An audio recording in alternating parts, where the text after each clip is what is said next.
Tento chlapec z chudé čtvrti v Argentíně snil o vítězství na mistrovství světa a to nejkrásnější bylo, že se mu to podařilo. Ale jeho příběh začíná velmi daleko od stadionů.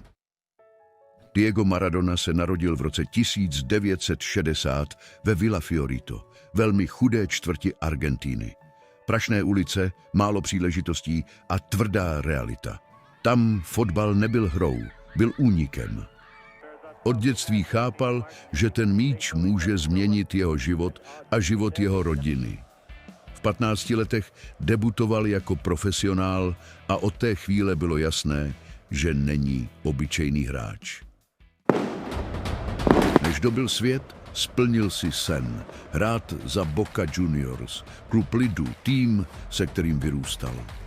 V roce 1981 se stal šampionem a stal se idolem.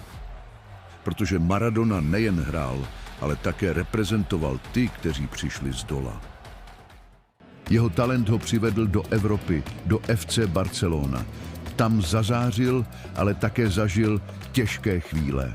Zranění, nemoci a konflikty poznamenaly jeho působení. Jedním z nejtěžších okamžiků byl násilný zákrok, který mu zlomil kotník. A ve finále Copa del Rey se zapletl do rvačky, která obletěla svět.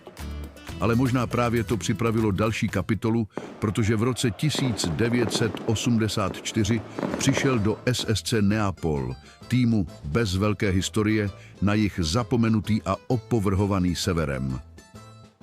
S Maradonou Neapol vyhrála 2 italské ligy a 1 pohár UEFA. To, co se zdálo nemožné, se stalo skutečností, ale nebyl to jen fotbal. V šatně také vedl, bránil své spoluhráče, požadoval lepší podmínky a čelil vedení. Nechtěl jen vyhrát, chtěl respekt.